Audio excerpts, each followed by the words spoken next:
Good Monday morning and welcome back. You're watching the Kaiser Report. I'm John. I'm coming to you today on this Monday morning to talk about a few things that have happened over the weekend and what's going on in this upcoming week. I guess one of the big things that I'm really excited about was watching the commencement address given by Jerry Seinfeld at Duke University this past weekend, and it was kind of a wonderful thing to watch and listen to, and very exciting rather than to listen to some politician tell you all about how great they are and how great the country is and blah, blah, blah. There was a handful of pro-Palestinian people, about 20 or so, that got up and walked out because he was Jewish and they didn't want to sit through it. Well, guess who lost on that deal?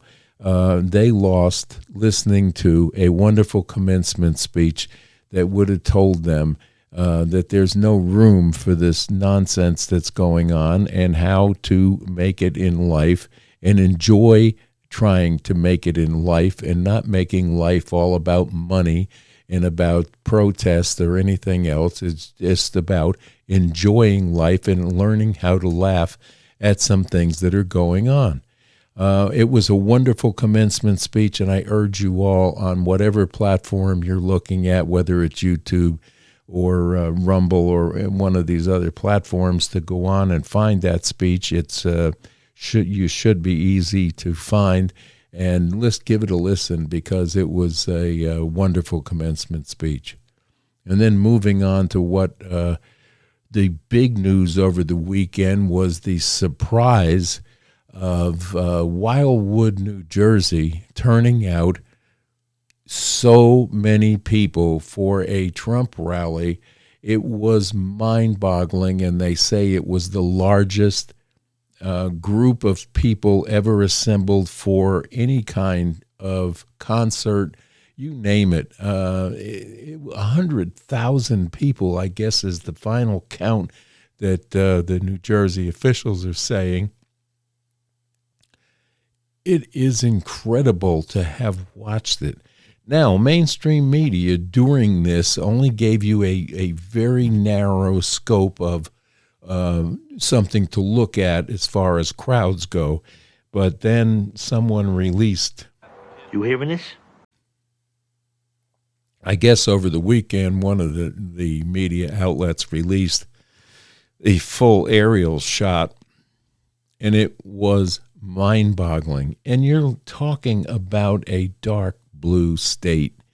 And people are catching on, folks. It's not what it used to be, and it's not going to be as easy as it was or what they thought it was going to be by tying up Donald Trump into a courtroom on this kangaroo trial that's now today going to put up a convicted liar and press on for a message to Trump ahead of the hot seat as prosecution star witness. This guy is a convicted felon, and now he's running a TikTok thing promoting himself as the fixer, that if you have problems, he can fix it for you. Well, yeah, who would hire a guy that's done this to Donald Trump?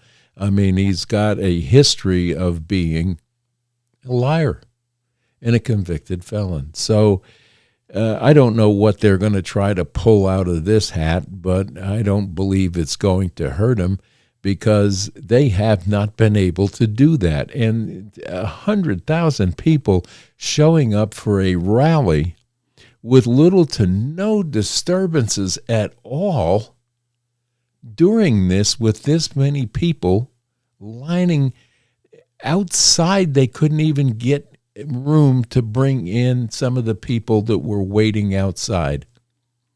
It's craziness, I tell you.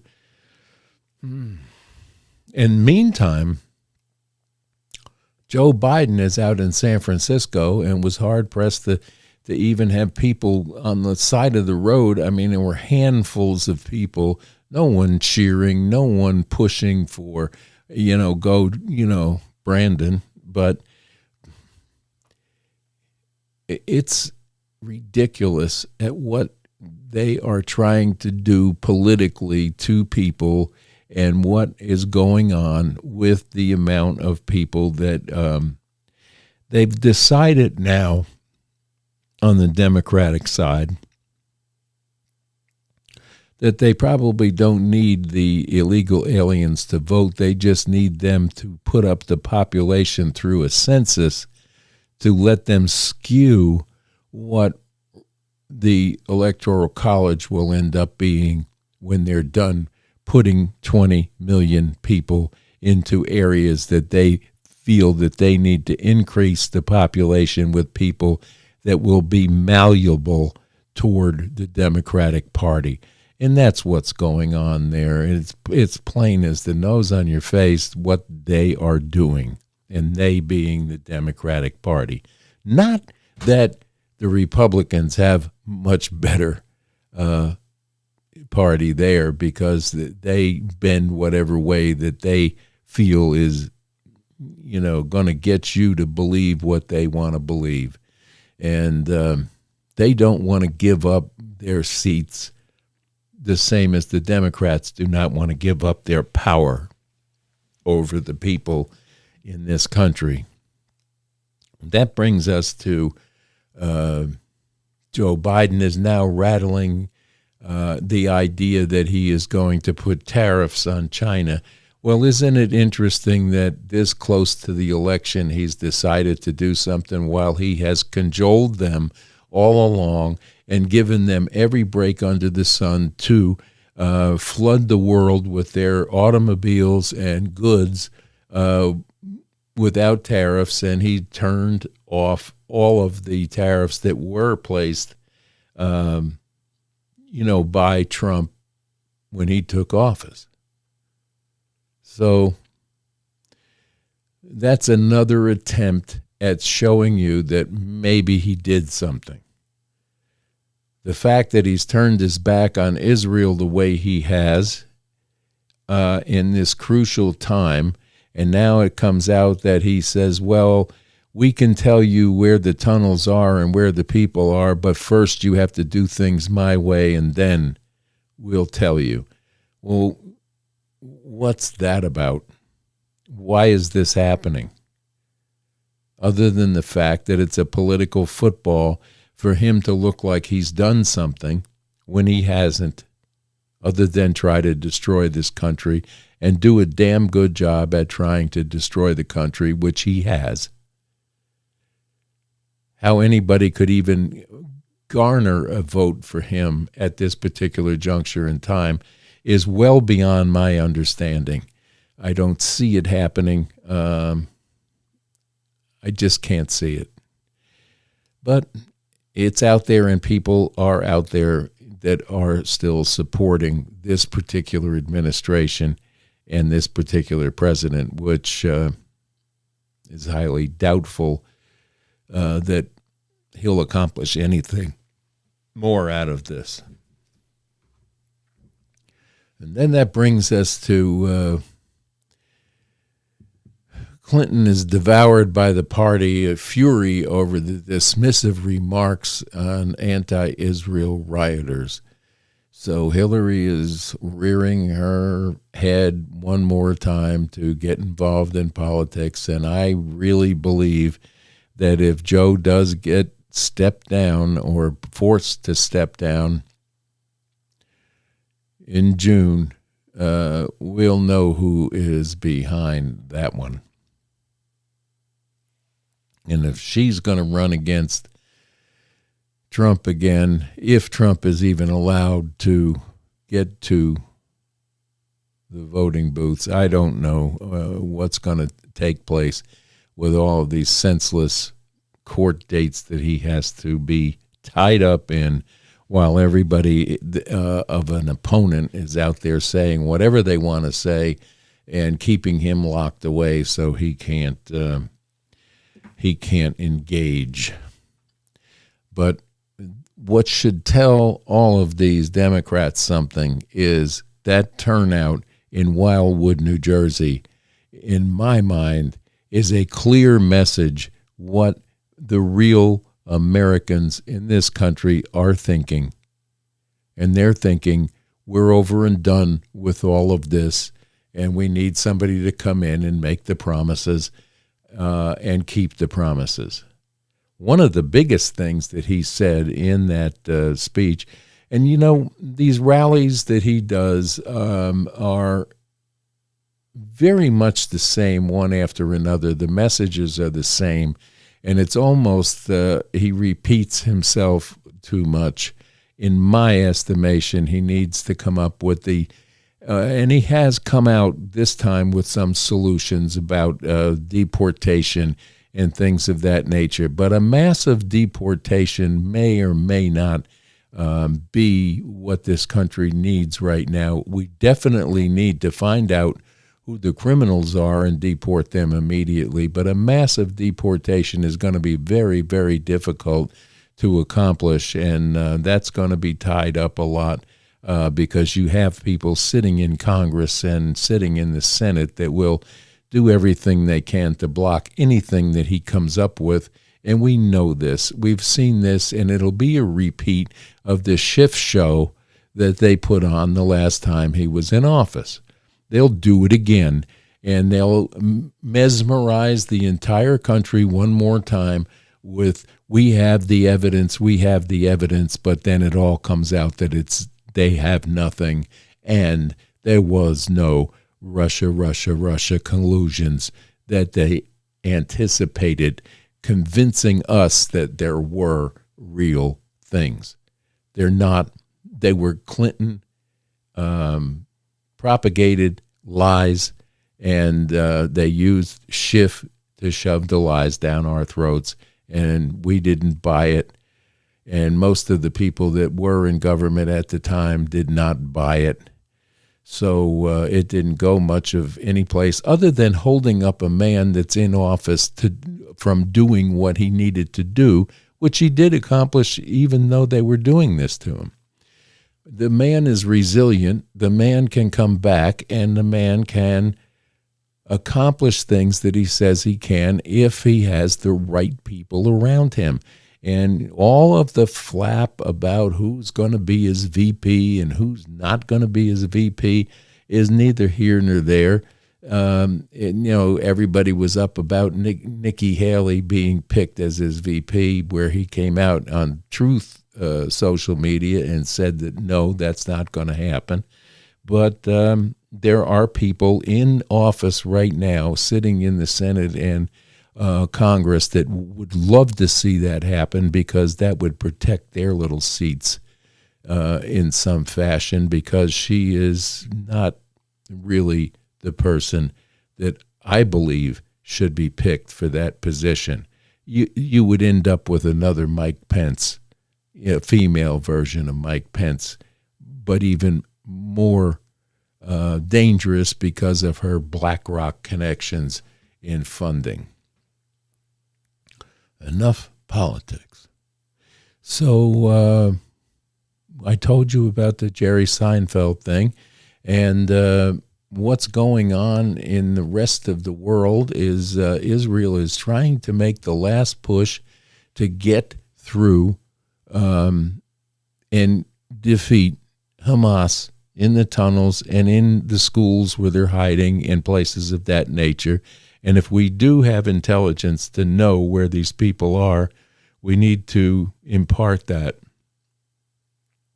and not hold them hostage until they see things Joe Biden's way. Joe Biden is the laughing stock of the world right now, and so is his entire administration. This is why nothing is being accomplished in these war fronts that we have to watch on a daily basis with regard to the Ukraine and the Israel situation, and now Africa. So, and then we don't know what China is up to, but we need to get some embargoes set up. It's nice that he wants to do it now, but it's only so he can garner some votes if he does anything. So, enough. So we have all of that has happened over the weekend. And the positive side was, of course, Jerry Seinfeld, who I always thought was a fairly good comedian and a very intelligent person who had made it good, and he struggled in his time, which he's pointed out that there's not something that you're just going to walk in and make $1 million and be famous 1, 2, 3. You have to work your way to it, which is what this country has forgotten. That you have to start low and you have to have high expectations and you have to do something that you love doing, and it will come to you at some point through hard work and diligence in being diligent in what you want to accomplish. So with that, weather-wise, we had a pretty stormy midsection of the country over the weekend, and it looks like there's going to be some more storm fronts moving through. We're looking here in East Tennessee at another 3 days or more of rain, and I guess we need the rain, but there's been a lot of flooding and a lot of bad weather through the midsection of this country, and that said, those people that have had their homes flooded in places, God bless you all. I hope everything works out for you, and I hope the insurance companies come through the way they're supposed to come through. But I understand the insurance companies in California are pulling a lot of side tricks here and there and dropping people because they have a claim and so on and so on. The insurance industry is a little upside down right now, and some of the things that they're doing by not supplying homeowners insurance and renters insurance and things of that nature that are necessities. Especially if you own, in California, if you have a 3-bedroom ranch that's located in a nice area, you're looking at $1 million home or more. So you have to have insurance and you have to be covered. They're playing games with residents of these places now, which they shouldn't be doing.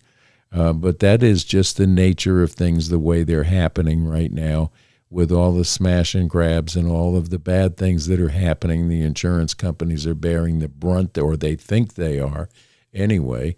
And then we have the cyber breaches that took place in the healthcare insurance industry, which means the healthcare providers were not getting paid on time. And people are wondering why, they're being billed for stuff that should have been covered under their healthcare insurance, but was not, or delayed because of cyber attacks. And I can't warn you enough to be more careful daily with what's going on with your having bank accounts on your cell phone and having things on your computer that can be hacked into and they can get the information. You have to be very guarded at what you're putting into your social media, number one, and what you're storing on a cell phone that can be now cloned by a person standing behind you. These things are happening now more than ever, and they get your information. They can take out loans. They can take the title to your home.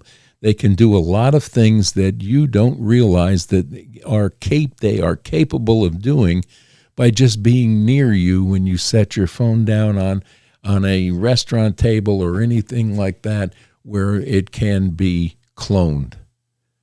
They have the ability to do it. Now, if you look at what happened with a couple of the Walmart stores where the employees were putting card readers over the top of their point-of-service terminals and getting your information from your credit card, these things are happening daily now. So you have to be very, very aware of what you're letting out on social media and other platforms.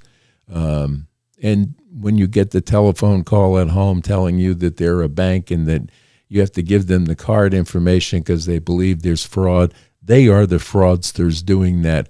always hang that phone up and call your local branch and ask them if this is real. Because if they get the information out of you on the telephone, within a day they can clean out your bank accounts, they can run up your credit cards and everything that goes with it. So be very, very careful and stay diligent with regard to your personal information. And it's going to be a great Monday afternoon for everyone, I hope.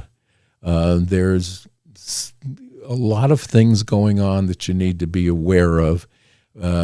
Stay vigilant. Be prepared for what you think is maybe not coming, could come.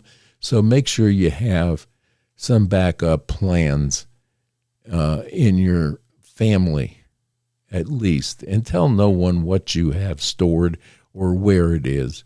That's not a good thing either. So be prepared. We'll talk more about how to get prepared and what you really need in one of the upcoming episodes here. And that said, let me go into the fact that we do have a sponsor here, and that's Lazy J Farms and Butcher Shop in Kingsport, Tennessee. They do ship, so if you are interested, you can find them on Facebook at Lazy J Farms, or you can go to lazyjfarms.com on the internet. They have some of the best chicken, pork, and beef products that you can buy. And it's blonde Aquitaine cattle that is the best steaks and beef that you can put over your tongue at any time, anywhere. And if you call on a Thursday morning before 10 o'clock, you can get premium cuts, cut the thickness that you want on any of the products they have. They will custom cut and ship to your door. So remember, if you're looking for some good beef to put on the barbecue this summer, whether it's pre-made hamburger patties or hot dogs, this is the place to get them. So don't forget to call them if you can, and look for their ad here on the Kaiser Report from time to time this week, and you'll get more and more information about Lazy J Farms. And that said, we're going to let you go today. And remember, if you have a minute, please give us a thumbs up and a like on this channel. And if you don't like some of the content we have, we're not thin-skinned, so you can hit a thumbs down. Or use the comment section below, or you can always email me here at LMG, the number 4, KaiserTalk.com. It's at gmail.com. So that's LMG4 KaiserTalk at gmail.com. And we'll be happy to talk to you, answer any questions you may have. Even if you want a Kaiser Report hat, you can get it by emailing me at that address. So with that, we're going to say have a great day, and we wish you the best of the week. And for all you mothers out there, I hope you had a wonderful, wonderful Mother's Day. We'll see you soon, so bye-bye now.